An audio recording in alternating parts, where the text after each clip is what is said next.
From New York, Late Night Show with Spike Siddiqui. کیا پاکستانی قوم 8 فروری کے لیے ملک گیر ہڑتال کے لیے تیار ہیں؟ پہلا ٹاپک۔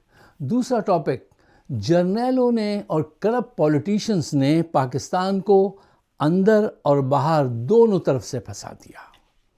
اور تیسرا ٹاپک، مذاکرات حالات سنبھالنے کے لیے کیے جا رہے ہیں یا حکومت سنبھالنے کے لیے؟ My name is Faiq I.Z. Siddiqui. Allahumma salli ala Muhammad wa ala ali Muhammad. Welcome to the show. صاحبوں، ایک بات میں اکثر آپ سے کہتا ہوں کہ پیسفل بٹ پاورفل، اور اس کا اظہار ہم نے کراچی میں دیکھا اور اب آج مانسرا میں دیکھ رہے ہیں، جہاں پر لاکھوں کی تعداد میں نوجوان، لاکھوں کی تعداد میں، اور ایک جذبے، اتنا شدید، اتنا پاورفل جذبہ جو تاریخ رقم کر گیا۔ یہ جذبہ، یہ جنون، یہ لاکھوں افراد، عاصم منیر، شہباز شریف، سب کو دیکھنا چاہیے۔ وہ وقت آ گیا جس کی بار بار بات کی جا رہی تھی آپ سے۔ ہر گلی کونے پہ لوگ، اور اس کے عزم کے ساتھ نکلے ہوئے ہیں اور نعرے لگا رہے ہیں، ہر چوک ڈی چوک، ہر چوک ڈی چوک۔ اور جب سہیل آفریدی نے فیض صاحب کا وہ شعر پڑھا کہ جس دھج سے کوئی مقتل کو گیا وہ شان سلامت رہتی ہے، جس دھج سے کوئی مقتل کو گیا وہ شان سلامت رہتی ہے، یہ جان تو آنی جانی ہے، اس جان کی کوئی بات نہیں۔ اور اسی میں ایک اور فیض صاحب کا شعر ہے کہ جو چاہے لگا دو ڈر کیسا، یہ بازی عشق کی بازی ہے، گر جیت گئے تو کیا کہنا، ہارے بھی تو بازی مات نہیں۔ یہ پاکستان کی آزادی کی جنگ ہے، کرپشن فری سوسائٹی کے قیام کی جنگ ہے، اور نوجوان باہر نکل چکے ہیں۔ اب تم ان کو واپس گھروں میں نہیں بھیج سکتے۔ یہ اتنا مشکل کام ہوگا جیسے ٹوتھ پیسٹ میں سے جب پیسٹ باہر نکل جاتا ہے نا تو اس کو واپس اندر تم نہیں ڈال سکتے۔ اب یہ ممکن نہیں ہے۔ اب تمہیں اس قوم کے لیے راہ سے ہٹنا ہوگا، ورنہ وہ تمہیں کسی اور طریقے سے راہ سے ہٹا دیں گے۔ یہ تمہاری چوائس ہے۔ اچھا صاحب، اب آئیے، آج پوری دنیا میں جو افراتفری ہے، جو چینجز آ رہی ہیں، اس میں پاکستان کہاں کھڑا ہے؟ پاکستان سعودی عربیہ کا ساتھ دے گا یا یونائٹڈ عرب ایمریٹس کا؟ پاکستان چائنا کا ساتھ دے گا یا امریکہ کا؟ یہ سارے حالات جو ہیں آپ کو دیکھنے پڑیں گے، اور یہ ایک لمبی گفتگو ہے، اس پہ ہو سکتی ہے، لیکن ٹائم بچانے کے لیے میں آپ کو 5 پوائنٹس دیتا ہوں، پھر آپ ان کو خود ایلابریٹ کر لیجئے گا۔ پوائنٹ نمبر 1، دیکھیے، چائنا ہو یا امریکہ، یہ خود تو ڈائریکٹ نہیں لڑیں گے۔ یہ سمجھتے ہیں کہ یہ تو ایک میوچول سوسائڈ ہو جائے گی اگر یہ لڑیں۔ پوائنٹ نمبر 2، دیکھو، 20ویں صدی میں آپ قوموں پہ، ملکوں پہ قبضہ کرتے تھے، آج ایسا آپ نہیں کرتے۔ آپ ان پہ قبضہ نہیں کرتے، ان کا کنٹرول حاصل کرتے ہیں۔ پوائنٹ نمبر 3، آج جو ٹریڈ روٹس پر، انرجی کی سپلائی پر، ٹیکنالوجی پہ، کرنسی پہ، انفارمیشن پر سبقت حاصل کر لے گا، وہی سکندر کہلائے گا اس وقت کا۔ پوائنٹ نمبر 4، دیکھیے، آج یہ بڑی قوتیں اپنے مفاد کے لیے چھوٹی قوتوں کو استعمال کرتے ہیں، اور ان کے اگر اپنے مقاصد ڈپلومیسی سے حاصل نہ ہوں تو ان کے درمیان میں پھر پروکسی وار کراتے ہیں۔ یہ بڑی کلیئر سی باتیں ہیں۔ اور پوائنٹ نمبر 5، دیکھیے، اس کی مثالیں ہیں نا، جو میں کہتا ہوں پروکسی وار کراتے ہیں، چاہے آپ یوکرین کو دیکھ لیں، افریقہ کو دیکھ لیں، پاکستان انڈیا کو دیکھ لیں، ٹھیک ہے نا، مڈل ایسٹ کو دیکھ لیں، یہ ان کی پروکسیز لڑتی ہیں، یہ خود نہیں لڑتے، خود محفوظ رہتے ہیں، دوسروں کو لڑواتے ہیں۔ یہ کہتے ہیں ہم نہیں لڑتے، ہماری سیاست لڑتی ہے۔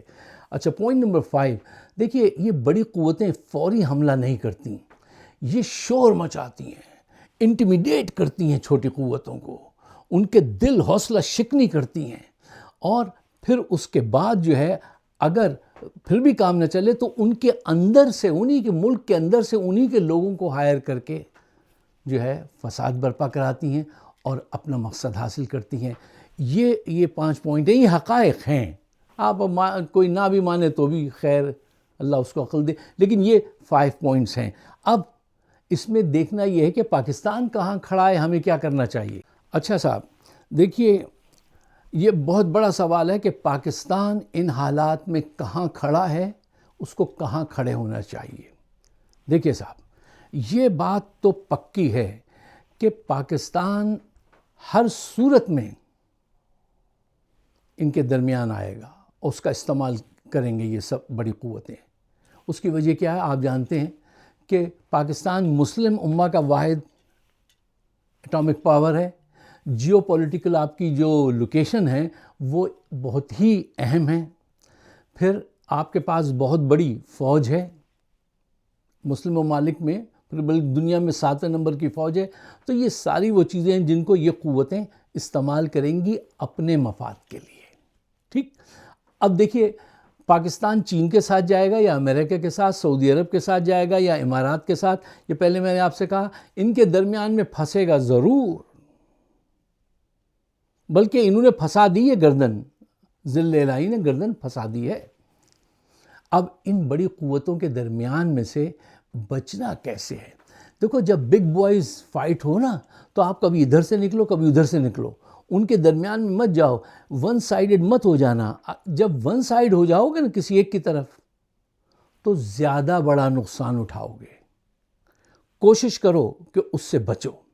اب دیکھیے, دونوں کی طرف رہنا, دونوں کی طرف ڈانس کرنا یہ کوئی آسان کام تو نہیں ہے, یہ بڑا مشکل کام ہے.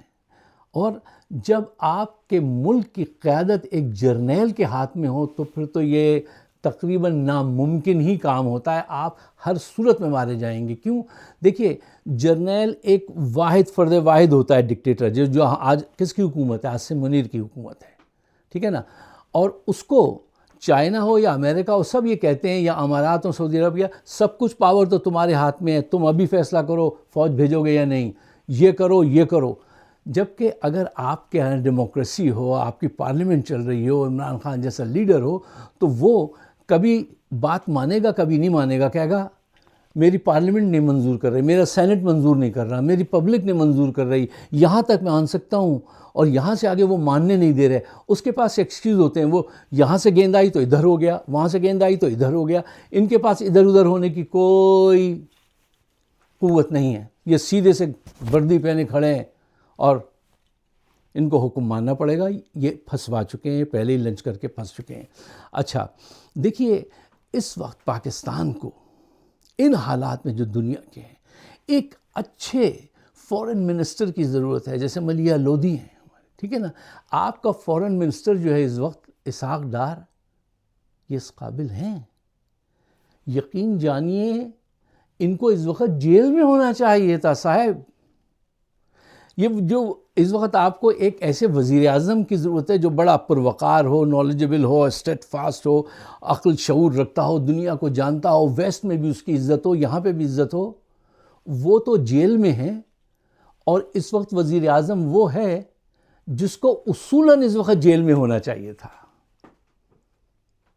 بتائیے تو پھر یہ آپ کے لیے زندگی آپ اپنے لیے آسان کر رہے ہیں, ملک کو پھنسا رہے ہیں یا نہیں پھنسا رہے ہیں؟ جرنیلوں کو چاہیے کہ اب وہ یہ حکومت جو ہے عمران خان کے حوالے کریں, اور خود JF-17 کی بڑی ڈیمانڈ ہے, اس کو بیچ کر بہت اچھے کمیشن, بہت لمبی رقم آپ کما سکتے ہیں, وہ چپکے سے بیٹھ کے کماتے رہیے. اچھا صاحب, اب آئیے آپ مذاکرات, حکومت اور PTI کے درمیان میں ہونے والے جو مذاکرات کی بات چل رہی ہے اس کی حقیقت کیا ہے. دیکھیے, حقیقت یہ ہے کہ یہ 8 فروری کو ٹالنا چاہتے ہیں, ذل الہی بھی اور شہباز شریف اور سارا گینگ. اچھا, اس کے لیے انہوں نے محمود اچکزئی صاحب کو اپوزیشن لیڈر بنوایا ہے کہ وہ اس سلسلے میں ان کی مدد کریں گے, اور 8 فروری کسی طرح سے ٹل جائے. اور اگر وہ ان کی مدد نہیں کریں گے تو پھر یہ عدلیہ کے ذریعے ایک نوٹس دلا کر ان کو فارغ کر دیں گے. اچھا, پہلا پوائنٹ. دوسرا پوائنٹ یہ ہے پی ٹی آئی کے اندر یہ جو ہیں بیرسٹر گوہر ہیں, وہ راجہ وکیل ہیں, سلمان راجہ, اسد قیصر, یہ سارے وہ تھکے ہوئے کمپرومائز لوگ ہیں جو چاہتے ہیں کسی طرح سے عمران خان جھک جائے, کمپرومائز ہو جائے, دوبارہ حکومت آ جائے, وہ مل جائے, یا ہم اس جھنجھٹ سے باہر آ جائیں, ہم پھنس گئے سیاست میں آ کے. یہ تھکے ہوئے لوگ ہیں اور وہ ان کو استعمال کر رہے ہیں اور استعمال کریں گے, کرنا چاہتے ہیں. پوائنٹ نمبر 3, دیکھیے عاصم منیر یہ چاہتے ہیں کہ عمران خان کو راضی کیا جائے کہ وہ 2 سال تک مزید ہم باہر آ جائیں, لیکن 2 سال تک خاموش رہیں. 2 سال کے بعد ہم الیکشن کرائیں گے, اپنی پسند کا الیکشن کمیشن بنائیں گے, اور پھر جیسی چاہیں گے ویسی گورنمنٹ فارم کریں گے, اور اس میں شاید تمہیں بھی حصہ دیں, شاید نہ دیں. ان کے ارادے یہ ہیں, وہ یہ اچیو کرنا چاہتے ہیں.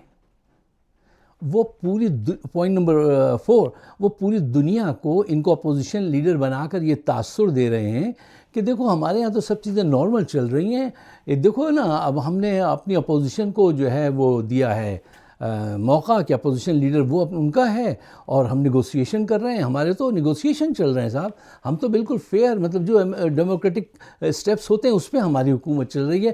وہ دنیا کو یہ دکھانا چاہتے ہیں, اور ہمارے لوگ خوش ہو رہے ہیں کہ ہمارا بندہ اپوزیشن لیڈر بن گیا. تو میں نے کل کہا تھا کہ میں تو ایسی خبروں پہ بہت ہی وہ ہوتا ہوں کہ یار تمہیں اتنا سیاسی شعور بھی نہیں ہے کہ تم اس پہ خوش ہو.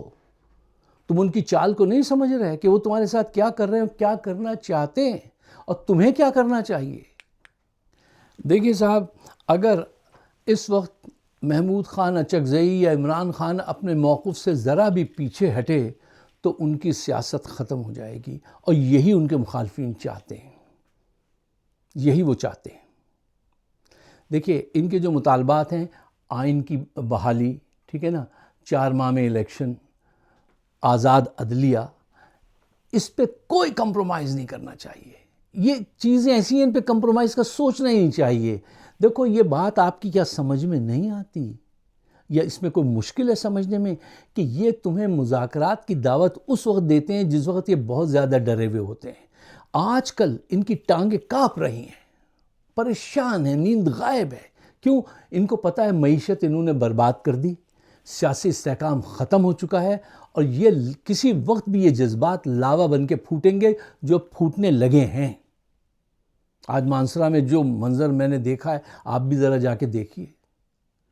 تم یہ نہیں کر سکتے, چلو پنجاب خاموش ہے, لیکن یہ جو کے پی, سندھ, بلوچستان, کیا ان تینوں کو تم نگیٹ کر دو گے, ان کو فراموش کر دو گے؟ نہ نہ نہ نہ نہ, پنجاب سے بھی انشاءاللہ لوگ نکلیں گے. وہ تم نے ان کو دبایا اتنا ہے, اتنی پٹائی وہاں پہ انہوں نے کی ہے کہ وہ ذرا تھوڑا سا سہم گئے, لیکن انشاءاللہ وہ بھی اٹھیں گے. اگر وہ نہ اٹھے تو ان کی مجبوری ہم سمجھتے ہیں, لیکن یہ باقی 3 جو ہے نا وہ آپ کا کام تمام کرنے کے لیے کافی ہیں. یہ بات ان کو اب سمجھ میں آنے لگی ہے, معیشت ختم ہے, لوگ تیار ہیں. اور آپ کیا سمجھتے ہیں, آپ سے مذاکرات کیا جمہوریت کی مضبوطی کے لیے, معیشت کی بہتری کے لیے کر رہے ہیں, یہ عالمی سطح پہ جو چینجز ہو رہی ہیں اس میں بچنے کے لیے کر رہے ہیں؟ نہیں, یہ اپنی حکومت بچانے کے لیے, ٹائم گین کرنے کے لیے یہ سارے مذاکرات کر رہے ہیں. جب بھی کوئی ایسے مواقع آتے ہیں جب لوگ اٹھنے لگیں تو یہ ان کو مذاکرات کا انستھیزیا دے دیتے ہیں, اور ہمارے لوگ لے لیتے ہیں. ان کو چاہیے کہ نہیں, اب سمجھ جائیں آپ کی اس وقت ان کی کوئی بھی بات ماننا, ان کو آکسیجن پرووائڈ کرنا ہے. یہ آخری لمحوں کی سانسیں لے رہے ہیں, یہ اتنا پریشان ہیں اندر سے. اور آپ کو مخالف کو وہیں سے حملہ کرنا چاہیے جہاں پہ وہ سافٹ ہے, جہاں سے وہ ڈر رہا ہے اسی جگہ پہ حملہ کرنا چاہیے. اس وقت بالکل پیچھے نہیں ہٹنا چاہیے. اگر آپ دیکھیں نا, آپ کو ان کے ٹریپ کو دیکھنا چاہیے, سمجھنا چاہیے, اور اس ٹریپ سے بچنے کا سب سے سنہری اصول یہ ہے, اس سے دور ہو جاؤ. یہ وقت جو ہے ان کے لیے وہ ہے کہ یہ ڈیسائسو مومنٹ ہے پاکستان کے وجود کے لیے, پاکستان کی خوشحالی کے لیے, معیشت کے لیے, سیاسی استحکام کے لیے, جرنیلوں کو واپس بھیجنے کے لیے. اگر اس وقت آپ نے ذرا سی بھی رعایت ان کو دے دی اور آپ ان کے سامنے جھک گئے تو یقین کیجئے اس سے بڑا سانحہ شاید پھر پاکستان کی تاریخ میں نہیں ہو. اگر آپ میرے خیالات سے اتفاق کرتے ہیں تو براہ مہربانی ایک فیور کیجئے پاکستان کو، اس کو شیئر ضرور کیجئے، رائے عامہ ضرور ہموار کیجئے. ہم اور آپ اسی کام پہ مامور ہیں، یہی کام کر رہے ہیں نا، تو پھر ذرا اچھی طرح سے کیجئے، تھوڑا سا ٹائم لگائیے، لگانا چاہیے. مجھے اپنے خیالات سے نوازیے گا. آپ سب کا بہت بہت شکریہ.